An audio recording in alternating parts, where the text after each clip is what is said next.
BC का इतना, SC ST के हिसाब से जातिगत समीकरण के आधार पर वो सीट अपना टिकट दिए हुए हैं। जनसुराज जो है वो जातिवाद की है सीट बंटवारा में, घोर जातिवादी है उनके अंदर, इसी बुनियाद पर वो टिके हुए हैं। प्रेस कॉन्फ्रेंस आप देखे होंगे, आप तो खुद प्रेस कॉन्फ्रेंस में शामिल हुए होंगे। जी जी, उनके अध्यक्ष के बगल में बैठे थे जनता दल यूनाइटेड के पूर्व नेता थे, पूर्व राष्ट्रीय, अपनी ही बेटी को टिकट आवंटित किया गया है। तो आसिफी बाबू को बोल रहे हैं, जो भी हो, हम कितने सीट लेकर, एक सीट नहीं इनसे आएगा, इनका जमानत जब्त होगा, कितने इनको फिर अमेरिका भागना पड़ेगा।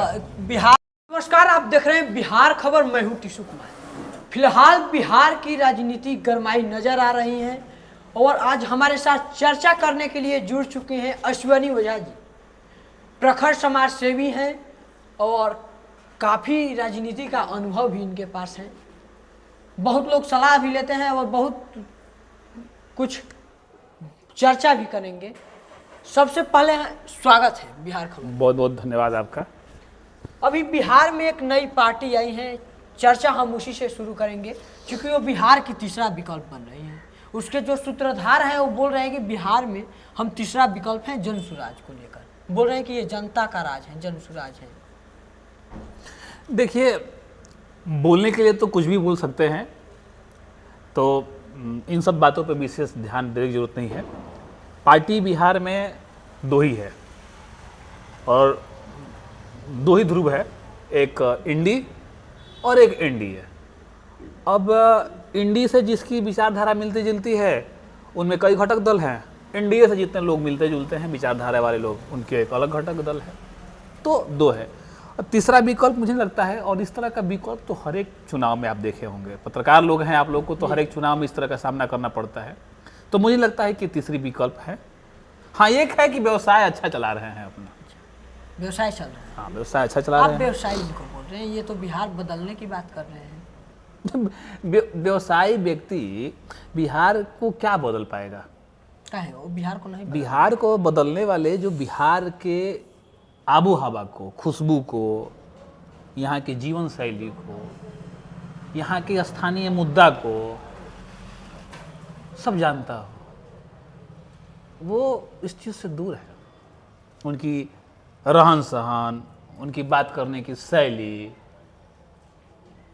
उनकी परिवारिश, कल 51 सीट जारी किए हैं, सब अलग है। 51 तो छोड़िए, वो तो 243 भी जारी तो बोल रहे हैं कि 243 पे चुनाव लड़ेंगे, 242 नहीं होगा, 243 तो 243। नहीं, ठीक है, 243 सीटों पे लड़ना चाहिए, स्वयं उनको भी चुनाव लड़ना चाहिए। तो लोकतंत्र है, लोकतंत्र में सबकी अपनी अपनी आस्था है और सब लोग अपनी संवैधानिक प्रोटोकॉल को फॉलो करते हुए शामिल हो सकते हैं इसमें। उनके द्वारा बतलाया गया है कि बिहार में जनसुराज ऐसी पार्टी है जो पहली बात परिवारवाद और जातवाद को छोड़कर बिहार के बदलाव की बात कर रही है। देखिए, परिवारवाद और जातिवाद दोनों से अलग हटके बिहार की बदलने के लिए बात कर रही है। ये दोनों ही मुद्दा अलग है। परिवारवाद से जो ग्रसित है, हो सकता है कि वो जातिवाद से ग्रसित ना हो, और जो जातिवाद से ग्रसित है वो परिवार से ग्रसित ना हो। लेकिन जातिवाद और परिवारवाद का आरोप लगाने वाले व्यक्ति से खुद पूछिए जी कि क्या आप में जातिवाद नहीं है ना। वो तो खुले मन से बोलते हैं कि बिहार में परिवारवाद और जातिवाद को कोई खत्म करने वाली पार्टी है तो जनसुराज।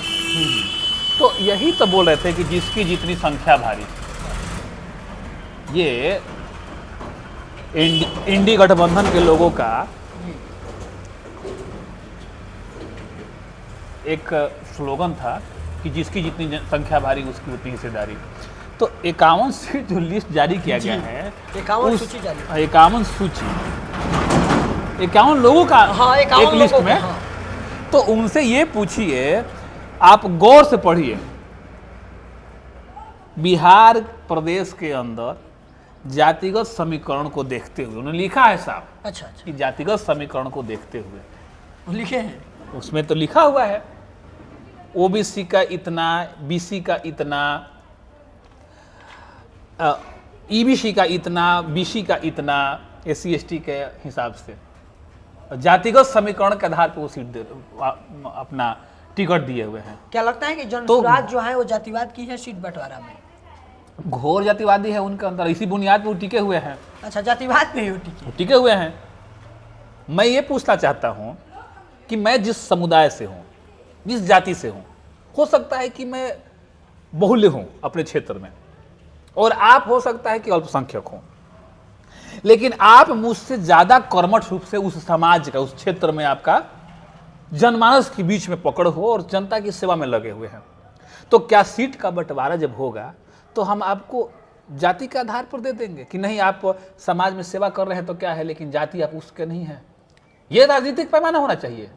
जब आप जातिवाद को उखाड़ फेंकना चाहते हैं, परिवारवाद को उखाड़ फेंकना चाहते हैं, तो आप तो इस तरह की बात लेंगे कि भाई चाहे वो किसी भी जाति का हो, समाज में उसका पकड़ मजबूत होगा, उसको हम टिकट देंगे। तो प्रेस कॉन्फ्रेंस में तो हम देखे परिवारवाद का भी आरोप मैंने उनके प्रेस कॉन्फ्रेंस में देखा ना, एक आरोप उन पे लगाए कि इनमें जातिवाद और परिवारवाद। तो जातिवाद का तो बतला दिए कि उनकी सभी लिस्ट है वो जातिवाद पर आधारित है। परिवारवाद अब कहाँ से आपको दिखा? कल के प्रेस कॉन्फ्रेंस आप देखे होंगे, आप तो खुद प्रेस कॉन्फ्रेंस में शामिल हुए होंगे। जी जी, उनके अध्यक्ष के बगल में बैठे थे जनता दल यूनाइटेड के पूर्व नेता थे, पूर्व राष्ट्रीय, अपनी ही बेटी को टिकट आवंटित किया गया है। तो आरसीपी बाबू को बोल रहे हैं, जो भी हो, हम राजनीति में किसी का नाम नहीं लेते हैं ना, लेकिन आरसीपी बाबू ही थे। उनसे पूछिए कि अभी तो मीडिया के ही माध्यम से तो हम लोग पढ़ रहे हैं कि उनकी बेटी को आवंटित किया गया है, तो कहा परिवारवाद वहां पे टाइम टाइफिस हो गया ना, लेकिन जनसुराज के सूत्रधार एक बात बोला करते थे कि जनसुराज में हम वैसे लोगों को टिकट देंगे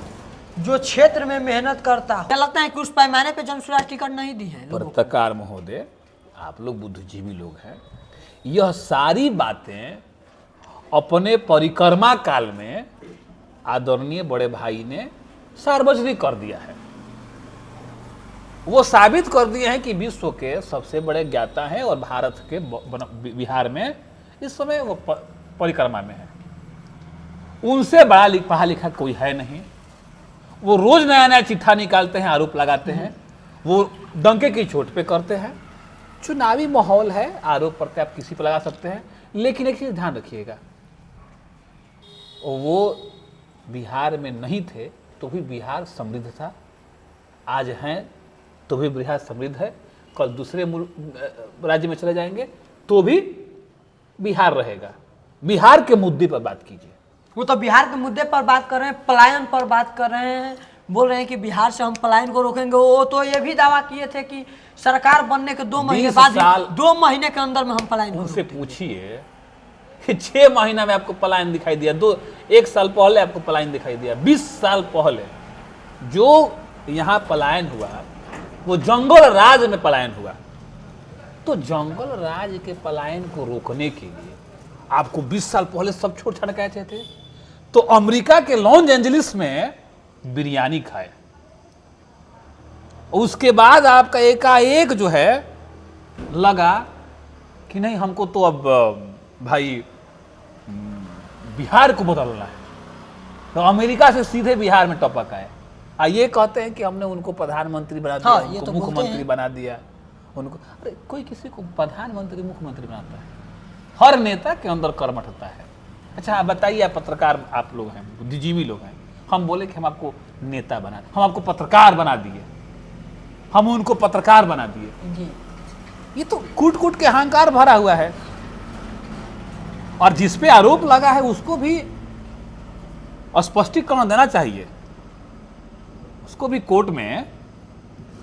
आपके हिसाब से बिहार में क्या करप्शन है? जाते जाते एक सवाल रहेगा कि प्रशांत जी बोलते हैं कि अर्श पे रहेंगे या फर्श पे। आपसे ये सवाल रहेगा कि वो की बार बिहार के चुनाव में अर्श पे रहेंगे या फर्श पे? वो पहले से भी फर्श पे थे और आज भी फर्श पे रहने वाले हैं। नहीं, अर्श पे, तो अर्श पे हम उनको मानते हैं इसलिए कि सभी लोगों के लिए बेचैनी वो बन गए थे। एनडीए के तमाम नेताओं का काला छीटा खोल रहे थे। ठीक है बात। देखिए, किसी के काला चिट्ठा खोलने से सच्चाई सामने नहीं आती है। आरोप तो आप हमारे ऊपर भी लगा सकते हैं, लेकिन उनका बुनियादी स्तर क्या है कि लोगों को नीचा दिखा के अपना रोटी सेकिए। किसी को नीचा दिखा के और अपने आप को मजबूत नहीं साबित कर, साबित कीजिए कि हाँ, उससे पहले किसी एक विधानसभा का चयन किए होते और वहाँ के जनमानस का सेवा करके वो विधायक बनते, पार्टी बनाते। वो तो बोल रहे हैं कि हम, तो लगता कि चलिए कुछ ना कुछ किए हैं। लेकिन ये दिखाना कि जनसुराज एक ऐसी टैबलेट है कि 50% काम करेगी, 50% काम नहीं भी करेगी, ये जनता को तय करना है। हिसाब से